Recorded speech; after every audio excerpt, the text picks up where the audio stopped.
we are finally going to launch the first in our series of Things That Go Bump in the Night. Oh, very good. Is it not Things That Go Bump in the Oíche? We probably should have called it that, Michael. That would have been good. Those notes before we decided to launch it and make a little mini trailer for it would have been great. Yeah. I actually thought that a few weeks ago, but I never said it to you. Thanks. That was excellent notes as always. What keeps me coming back, ladies and gentlemen, is the collaboration. Having a creative partner like Mick. It's all about. Okay. I just line him up and he knocks him down weeks later when it's too late. Weeks later. Exactly. That's how we do it. Ben, this is a fucking Ladies and gentlemen, shambles. Things That Go Bump in the Night is our look at Irish horror films. Oh, very good. Yeah. And we've started with an absolutely unnerving belter this week, Michael. The Hole in the Ground from 2018. Oh, The Hole in the Ground with your favourite and mine, Tala's own Seána Kerslake. Yeah, Seána Kerslake is in it. James Quinn Markey plays the creepy little boy. Oh yeah, and that's it. Yeah, and that's pretty much it. We get Noreen and Des as well. They're in there as well, and they're pretty terrifying. Yeah. We'll get to that. So The Hole in the Ground, the tiniest little cameo from Owen Mackin from Resident Evil 6. Yeah. He pops up there. But this is directed by Lee Cronin, Michael, and our listeners might know Lee Cronin from the Evil Dead relaunch that happened just this very year. He's out of Ireland as well, Ben. He's out of Ireland, Michael. He made the incredibly terrifying Evil Dead reboot where the family gets taken over by Deadites and there's a very strange family dynamic. And Michael, all I could think when I watched this was, oh, this is pretty much his pitch for the Evil Dead reboot.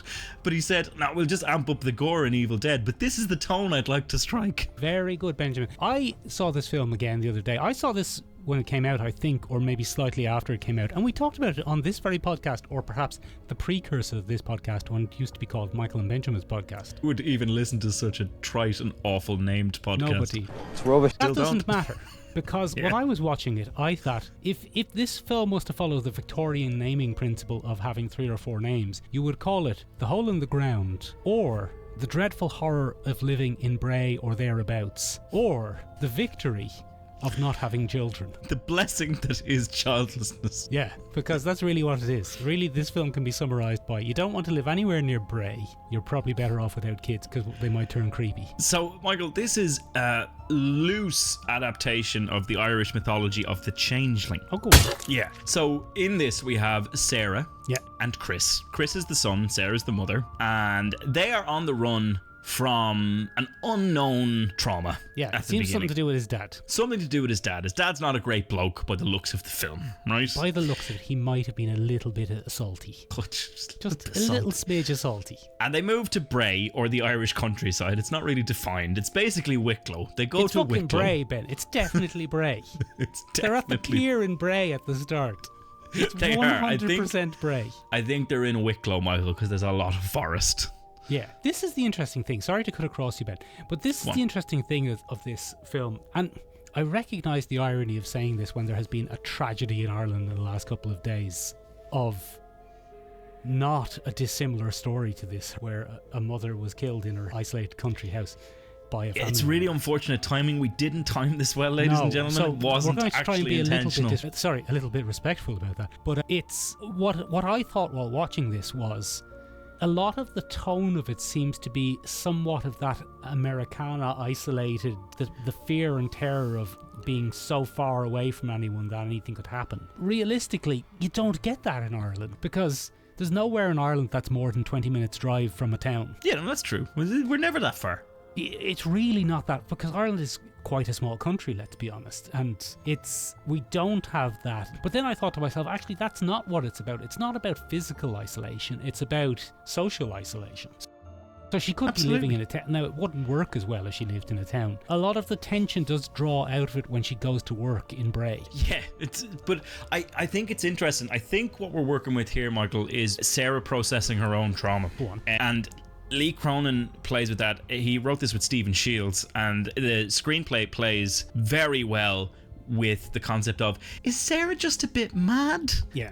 Is Is that what's wrong? Is she having trouble looking at her son because he reminds her of her abuser? Is that what's happening? Is that why she's struggling to bond with her son? Is it because she's so clearly from Tala and he appears to be from America? He appears to be very much from America. He's a creepy little pastor boy. He's an excellent addition to the creepy little boys in horror. I don't know, Ben. Creepy little boys in horror is a very strong genre. It's strong, but he's a contender. James Cosmo, I thought, knocked this out of the park, Michael. It fucking terrified me. Oh, very good. Go on. It unnerved me in the worst possible way. I am uncomfortable. So, first of all, it is the horror of children.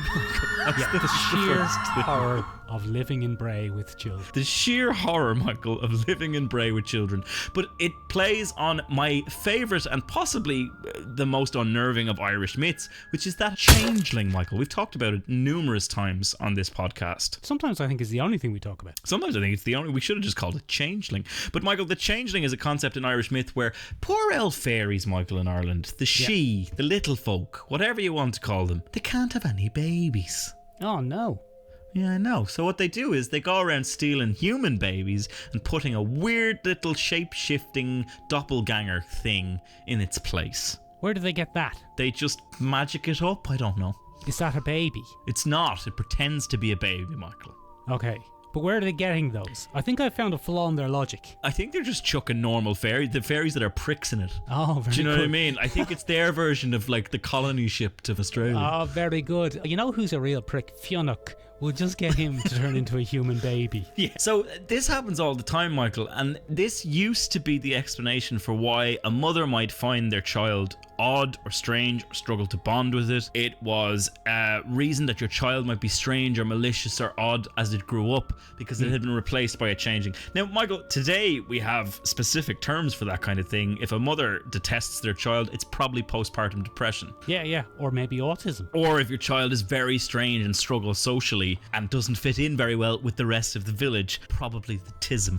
Maybe a little bit of the tism, as they say. Much of the tism. Or, you know, there's a bit in it where she's talking to her friend in Bray, and her friend just says, the little bastard's grown up. 1 minute they're an angel, 1 minute... And the other part of it is, maybe it's just normal children growing up and their personalities developing and changing, and the mother can't handle it. Exactly. The little darling has stopped being a little darling and is now a force unto itself with its own wants and drives and things. And that's very challenging. So the changeling myth had a huge place in our mythology and is unfortunately the excuse that was used in several real life incidents where children were murdered and then blamed on, it was a changeling. So we had to sort that out. As you know yourself, touch on the old nose. Touch on the old nose. Now, we see a version of that, Michael, in Noreen and Des. Yeah, walkie-talkie. Yeah, so Noreen and Des are the old rural couple that we find. And Noreen is terrifying. She's this kind of classic old crone archetype that Lee Cronin uses. And she's terrifying. She's just a very mentally deranged woman because she went through the trauma of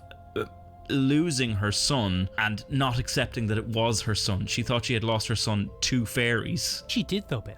We're getting to that, Michael. Sarah, unfortunately, encounters Noreen at a very poor time when she herself is doubting whether her son is her son because there's phenomenal use of Irish landscape in this, Michael. So they move to this new house and one evening the young fella goes for a wander. Around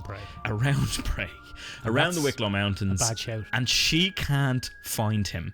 And she goes out to the hole in the ground, Michael, and there she finds her son. And she has a very Slender Man-esque moment where she's running through the forest with a flashlight. Or as we say, torch. A torch. And and what we find is the absolutely terrifying realization of maybe it's not her son. I think maybe it's some sort of creature. Maybe that's not him. And for the rest of the film, Michael, we are kind of drip-fed little clues that it might not be her son. Like when he throws a table at her. Like when he throws a fucking table at her, with Michael. the strength of an adult man. Or when he doesn't play with his toy anymore. Or when he suddenly likes Sarah's cooking, which he's never liked before. He likes a Parmigiano cheese, Ben. That's how you know someone's an alien. Or when he combs his hair slowly like a little communion boy. Oh, no use. That's why I'm bald, Ben. But she knows that these are not normal behaviours for her child. And so what we get then is the classic unreliable narrator tale of, is Sarah going a bit mental from her own trauma and struggling to identify with her child, or has it been replaced by an ugly buggly? Ben, the buggly. It's the ugly buggly. So, spoilers for the film, ladies and gentlemen. But, as if that's not obvious at this stage. But it turns out Sarah's back on the money. Her child has been replaced by the fairy folk. Son of a bitch, I knew it! Now, what I love about this, Michael, is that the fairy folk are fucking terrifying. Horrible underground monstrosities. Horrible underground doppelganger boys, right? And they're under the hill. It's a very much modern retelling of Irish mythology, because in Irish mythology, the fairy folk live under a hill. They live underground. And in this, they do that as well, except they're skittery, doppelgangery boys, and they steal kids. And it's fucking terrifying, Mike. Gross. A little tiny touch of the movie The Descent. Oh, big time, Michael. Big time. You don't want to go down the hole in the ground. You shouldn't have gone down there. Don't go down the hole in the ground, Seána Kerslake from down the road. Get out of there. Yeah. Oh, very disturbing. Yes. Claustrophobia, I think, is the only fear I have. I don't like claustrophobia. I don't like it. I have a fear of confined spaces, or more accurately, I have a fear of my own panic in confined spaces. And I was watching this going, this isn't as scary as The Descent. So this would probably be grand. I'd be grand in that tunnel. No, I wouldn't. Oh, it'd be horrible. Oh, Jesus Christ, get out of that tunnel. Oh, there's something following her in the tunnel. Back up. Oh, imagine backing up in a narrow tunnel. Oh, horrible. One of the best jump scares that isn't a jump scare really is when the creature wears her face back to her. Yeah, and she's all clean. And she's all clean. And it's just terrifying, Michael, that she's being chased by herself at one point, which is probably in theme with the movie, Michael, because she's struggling with herself, really. There are cinematography and framing here, Michael, from Lee Cronin as a director is phenomenal. Tom Comerfield, or Comerfield, I'm not sure how to pronounce that, is the cinematographer here, and the Irish landscape has never been so menacing, Michael. Well, I beg to differ, because I've been to Bray. You've been to Bray. Awful stuff. Awful. Terrible time. Don't go to Bray. One half of my entire family is from Bray, Michael, so this is going to get me in a lot of trouble. The changeling half. The changeling half. That's why I sometimes wear your face. But come here to me. In the very beginning, we're on a long winding road. Don't know where that road is, because it's not in Ireland. It's not. We don't have those long winding roads through forests. It doesn't happen. That's the Appalachian Mountains. That's what I mean. There's a very Appalachian feel to this. One of the things that happens is they invert it, and we enter the scene in kind of an inverted Irish landscape. Fascinating stuff, Michael. The framing at night when she first goes to search for her son, the Slender Man moment, this creepy ass moments where Sarah observes her son doing new behaviors, like eating a spider. Delicious. Oh, it's on the poster, Michael. I'm looking at the poster here, and there's a spider crawling out of his mouth. One of the things I think this does really, really well as well, outside of cinematography, is pacing. The tension in this, Michael, just keeps amping up, notch by notch by notch. From the second the seed of doubt is planted in Sarah's mind that this might not be my kid, the events, the violence, the things just keep ramping up. Another spoiler for the film, Noreen dies and the village claims that it's suicide. Absolutely fucking isn't. She gets fucking done in by the little creatures who live under the hill. Yeah, no, it's him. It's the boy gets her, isn't it? Yeah, he pretty much goes out and fucking sorts that out, because he's coming between him and his new mammy. Yeah, he buries her head in the ground. It's horrible. And he tries to do that to Sarah as well at one point, Michael. That's a deranged moment where he snaps and he's just like, nah, I'm going to kill you. No. But all these are metaphors for Sarah's trauma. Obviously, it's another form of domestic violence within the home. It's the place where you're supposed to be safe being turned against you. It's the bonds that are supposed to keep you tethered that are actually strangling you. You know, this really was the blueprint for his Evil Dead reboot from Lee Cronin. There's a lot of the same themes kicking up over and over again. So he attacks Sarah, knocks her unconscious. Sarah manages to free herself because she had sedatives. She poisoned her own son. She poisoned her own son.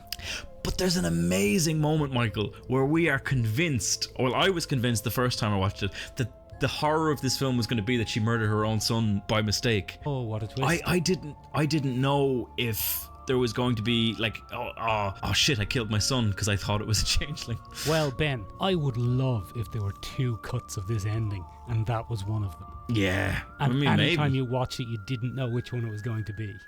Because I have seen this film before, and I knew he was a changeling the whole time. So this time on watching it through, I had more of a I see dead people sort of moment. I see dead people. where I was watching it going, that is a little bit suspicious what he's doing. The little changeling prick. So I wasn't thinking, oh, is he a changeling or is he not a changeling or is she just going mad? Because I knew, because I saw it before 5 years ago. But still good.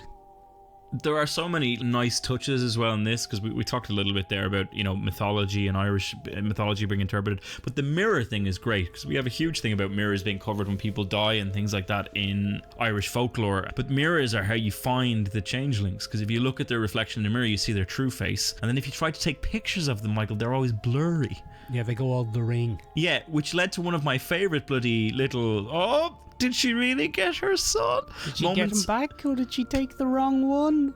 Because then she moves to fucking, I don't know, Poland or something in the 1960s in the next shot.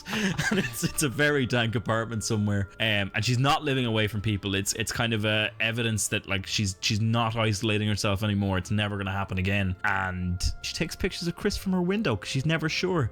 And one of them shows a blurry face. Oh, maybe it was just motion. Or maybe he's still a changeling. But Michael, genuinely, a very unnerving film. I thought it was great. I hate horror. I don't know why I decided to do this. Why are we doing this film? But this was phenomenal. It was an A24 gig, Michael. Classic, Ben. Ben, did you like the scene where the little boy was singing your favourite song, The Raglan Road?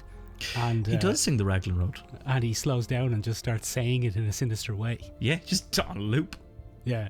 What a little creep. What a little creep. James Cosmo, knocking it out of the park. Creepy little boys of horror. Excellent stuff. Michael, you were saying this didn't get great reviews. It didn't. It gets middling reviews because, I don't know, it doesn't seem to have resonated very much with international audiences, which, to be honest, I'm sick of, because I'm sick of Seána Kerslake not being an international superstar. She's fucking great. Seána Kerslake. Hup, Seána. Go on, from down the road. Now, you might say we have a bit of a vested interest because she's from down the road. She's from down the road there. We see her on Tuesdays. Yeah, but she's from down the road. But that doesn't matter because she should be an international superstar and it's ridiculous that she's not. But anyway, it doesn't seem to have gotten great reviews. Reviews seem to border on the generic, not that many thrills. I really thought it was excellent. I think it's a real mix of cinematic filmmaking and horror thrills with a good heaping dose of, I don't know if you can trust people from the country thrown in, which as a Dubliner I enjoy. Yeah. Even though Bray is literally just down the road. Like, it's basically my house, Ben's house, Seána Kerslake's house, Bray. Bray. Listen, if Lee Cronin wants to come onto this podcast and do an interview with us, Lee, if you're listening, please do hop on board there, get in touch. Hop on the podcast, Lee. We'll do an episode called What's So Scary About Bray. What's so scary about Bray? But yeah, great stuff. Great cast. Loads of classic little actors. Ladies and gentlemen, that was our first installment in Bloody Things That Go Bump in the Night. What did you think of the film? Get in touch with us. I thought it was very good. Things That Go Bump in the Oíche, as we also call it.